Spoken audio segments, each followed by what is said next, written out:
Okwekalakasa nno kugenda tandikira mu kibuga wakati anti abafamile z'Abaganda baffe abawambibwa era nga wano batwalibwa mu bifo ebitannaba kutegeerekeka olunaku olwaleero babikeezezza nkokola kulumba ku ofiisi ya Wangadya wano ku Human Rights Commissioner okulaba nga bafuna obwenkanya ku bantu baabwe abawambiddwa gavumenti ya Kaguta Museveni ne babuzibwawo kati abamu myaka 3 abamu myaka 4 era bano bakutte ebipande ebiraga obutali bumativu eri gavumenti ya Kaguta Museveni n'abantu b'eggwanga beewambye myaka 3 myaka 4 nga tetumanyi wa Baganda baffe bano gye bali. Yes. Bwetyo tulina okikola Baganda baffe tebalowooza bano nti bantu baffe tetubaagala. Twetaaga abantu baffe bonna abawambiddwa. Kino nno kirabika nga tekigenda otutwala ku buwanguzi. Mwebale nnyo bamaama ne bataata mwenna abayimukiddemu okujja n'ebipande byammwe okujja okulaga obutali bumativu bwammwe eri ensi n'okuwamba abantu baffe bano abagenze mu maaso n'okuba nga bawambibwa mu bitundu eby'eggwanga ebyetoolodde eggwanga byonna. Kyagulanyi Ssentamu Robert Babwani His Excellence atukubiriza nnyo okubeera abantu abakakamu n'endabika gavumenti ya Museveni obukakamu bwaffe ebututte nti nno kyakuzannya. Kaakati katubiteekemu engatto mulabika bwe mujja okutegeera bannayuganda kye bategeeza naye ng'ate tusiimye nnyo mwebale nnyo kwerekereza okujja ate ne muyimirirawo. Abangi tebakisobola kino nno kye mukola, abangi babitya naye kati mu engeri gye muzze kaakati Wangadya anaatuwulira. Bamaama bataata bonna bagambye nedda Museveni abantu baffe basusse okuwamba kati katulumbe Wangadya eyatugambye nti tulimba tumuwe obukakafu tumuwe ebipande by'abantu baffe tumuwe wa gye baali babeera tumuwe ne locations agende mu seemwaye mu safe houses mwe batereka abantu baffe bano munnange abawe abantu baabwe. Mwebale nnyo bamaama mwebale nnyo kweyimukiramu bannange tweyimukiremu ffenna tuneeyimukiramu nno tugenda kutusitulana omuliro Uganda egenda kuva mu kubeera ng'esekerebwa ng'etasobola. Abantu bajja tandika otuwa ekitiibwa so tuyimukiremu nga bano bataataabwe bayimukiddemu okujja okulaba nga ate batereeza ebyasoba. Bino Museveni by'atayagala kulaba by'atayagala kuwulira naye ate bannayuganda bwe tulemerako okukina ekintu mbasuubiza tugenda kuba bawanguzi. So bamikwano bataata bamaama bakojja basenga tubategeeza nti this Uganda is for Ugandans era bannayuganda ffe abalina se esembayo ku ggwanga lyaffe tetukkiriza kubeera nga tutambulira nga bano batuziba amaaso batufudde abatalaba batufudde abatategeera. Tuopeninge amaaso gaffe tulabe nga tutwala eggwanga lyaffe mu maaso. Bino byonna byolaba biri wali ku Human Rights Commission offices. Abantu balumbye abantu bakooye okubeera nga babuzibwawo abantu baabwe ate gavumenti y'omumpembe nesigala ng'ebagamba nti bano balimba tebalina bantu baabwe kyekijje abantu mu mbeera. Mwebale nnyo bassebo mwebale nnyo kwemukusa ddoboozi lyammwe okulaba nga twebamu.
Yes,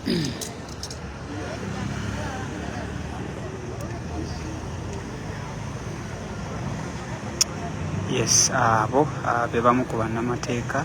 mu kibiina ekya NUP, omukulu kanso Katana ne kanso Musisi basobodde okuba nti abatuuka wano mu kifo kino okwegatta ku families zaabo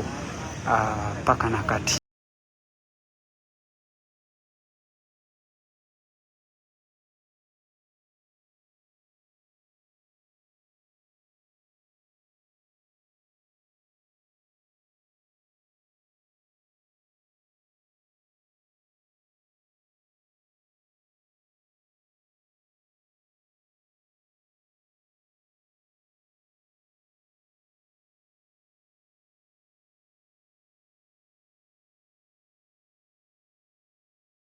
Abakyanoonya abantu baabwe nga baawambibwa wabula baliko wabweru wano ku ofiisi za human rights era nga bazze kulaba omukyala Mariam Wangadya okumutegeeza nti national IDs n'ebintu ebirala bitambuliso n'ebiraga nti bano ddala baali bannayuganda era gye bali babirina. So yeyo embeera egenda mu maaso gwe muganda wange ali ku Sita Media Uganda.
mutuwe mwaka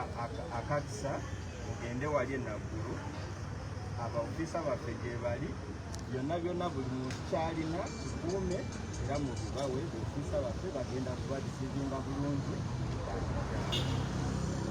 wabitegeera ddala ofisa gye bali enaggulu.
temwabasaba bagiwaayo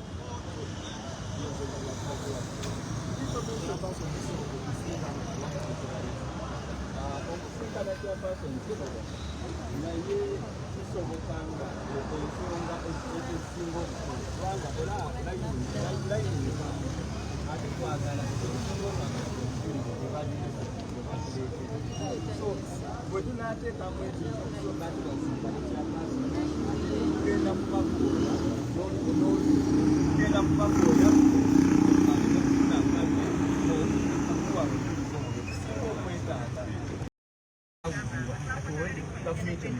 lwaki gavumenti emuleta mu kooti nze ensonga za Kibalama ne prime minister sisobola zogerako nze njogera ku bujulizi bwe twagala ng'akakiiko k'eddembe bwe baleese bwe twagala batuwe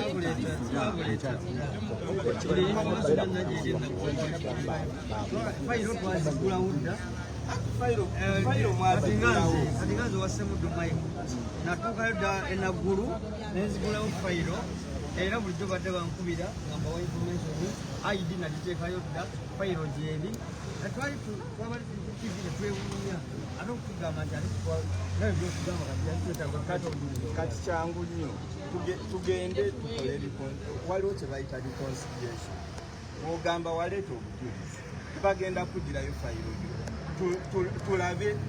fayiro nga tulina kye tulabako fayiro ze mugamba ezamu n'agamba yaleeta n'agamba yaleeta naye teziriiwo wano ziri naggulu katugende naggulu tulabe tugyeyo fayiro nti yasemudu Michael yiino kuliko obujulizi kikuno na buno kyekimisi nga kyekimu yes kintu kyangu nnyo then after that tukole how long banga ki kubanga n'okunoonyereza tuyinza gamba nti banga okunoonyereza is a process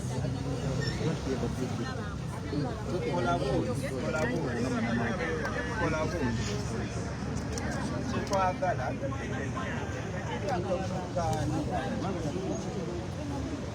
obujulizi obuleesi tugende tetukayana nnyo Okay, wetuze ku kitebe ekikulu wano ku office za human rights rather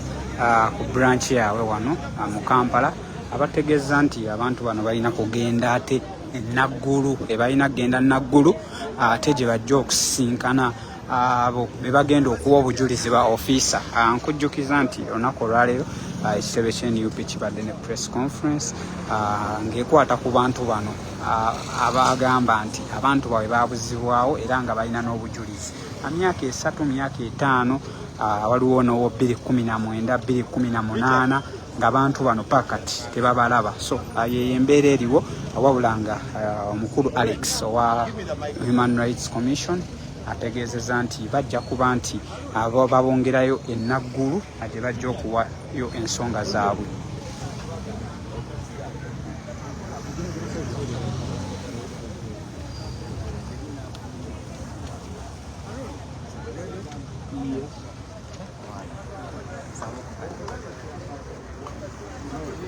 We came here with the families of missing persons to express their displeasure with the scandalous manner in which the Commission has conducted this matter. When you look at that report by the Commission regarding the missing persons, you see that clearly the institution has lost direction and is no longer mindful of the constitutional vision and mandate that is there. They are hiding behind the crisis, making simulations that these people have never existed, the people that are missing. And they have excuses like that they didn't get their copies of their national IDs and that people are not coming in terms of giving information. So today, the families have come here with the desire to meet the chairperson of Uganda Human Rights Commission. Unfortunately, they have not had a chance. You can see where we are conducting the interview from, where we are not from the streets, because they have not been given access to the reason the chairperson is in a better position. So So they have told them that the office that is handling the matter is in Nakuru, and therefore they should sort it. But the crux of the matter is that the victim, the family of this victim, the missing person, are dissatisfied with the manner in which the commission has glossed over a very serious issue of missing persons. Because people have been missing since 2020. We are now almost at the end of the and the commission issuing narrow reports that are aimed at sanitizing the unlawful conduct of security agencies. Uganda.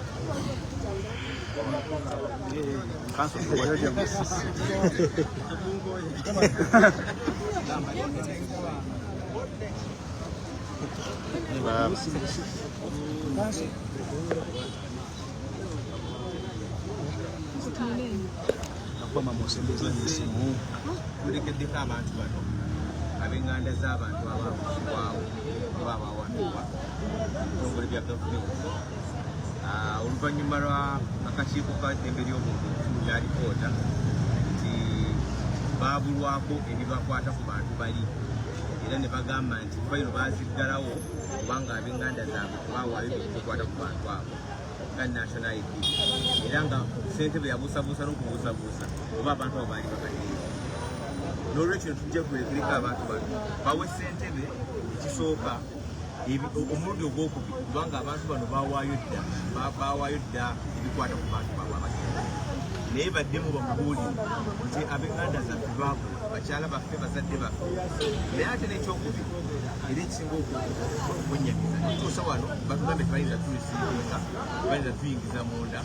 olw'okuba fayiro teziri wano ekitebe ekifujja ate ziri walala nze ndowooza netutandika okubuusabuusa oba ssentebe w'akakiiko kano amanyi bulungi emirimu gy'akakiiko kano mu ssemateeka. Omulimu ogusooka okuweebwa akakiiko kano mu ssemateeka kunoonyereza ku kokka oba waliwo eddembe ly'obuliriddwa oba omuntu nga abuze nga tewali naakompuleeni akakiiko kalina obuvunaanyizibwa okunoonyereza. Ekyokubiri kukyalina ebifo ebisibiddwa byebuvunaanyizibwa obukulu obubiri obukolera bwa ssemateeka. Naye ssentebe okugamba nti nno tebatuwadde national ID kitegeeza n'omukusaliire nga amateeka kaakati ag'okulwanyisa eddembe ly'obuntu n'etteeka erigamba oli bw'aba agamba nti eddembe livvuddwa ne bw'agenda obugenzi w'omulamuzi mu lulimi lwonna n'akyogera omulamuzi alina okuteeka complaint eyo mu buwandiike oba ali mu lulimi kyaba mulimi ye ssentebe w'akakiiko eddembe ly'obuntu mu ntebe ye agamba nti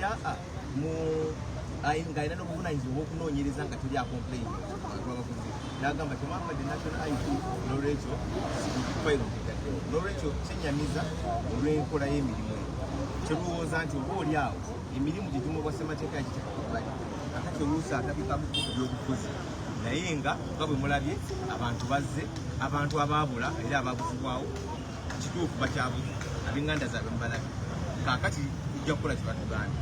tugenda kugenda ku office kye batugambye ate tulabe kubanga kitwagala bawa kyakwekwasa kubanga olulala ssente bakyagamba nti tebagenze Naggulu n'olwekyo fayiro nzigaddewo kati katugende Naggulu gye yatugambye abantu baweeyo baddemu omulundi ogwokubiri baweeyo ebintu ebikwata ku nganda zaabwe.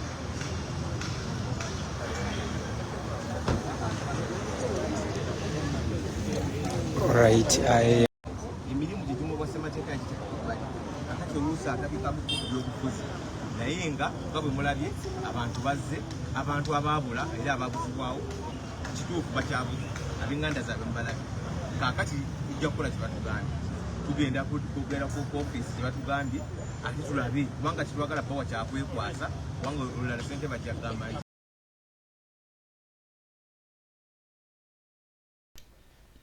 Yes, bannayuganda bakambuwadde bwe batyo ne balumba Wangajja tukoye otuzannyirako tukoye okuzannyira ku bannayuganda tukoye okuzannyira ku bannansi nga mubalimbalimba nti abantu baffe be tubanja tebaliiyo era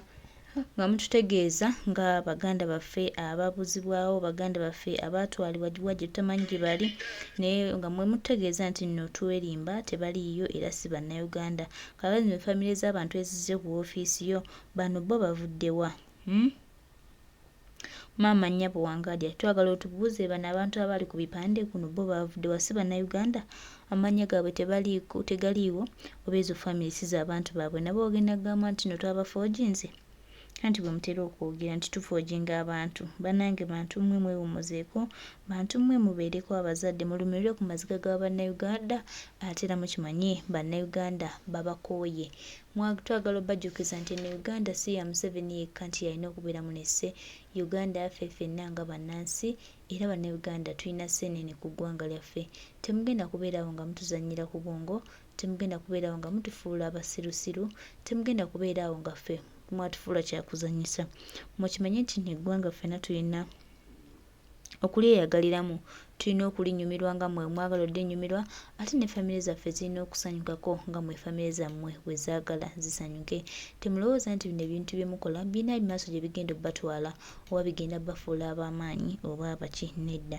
mumanye nti nno Uganda ejja kununulwa ate bannayuganda bajja kwewaayo bawanike amaloboozi gaabwe bafune eddoboozi limu balabe nga beerwanako okwenunulwa naye tukola otutambuliza mu bulimba otutambuliza mu busibe otutambuliza nga abatalinaako seeri ku ggwanga lyaffe otufuula awo nga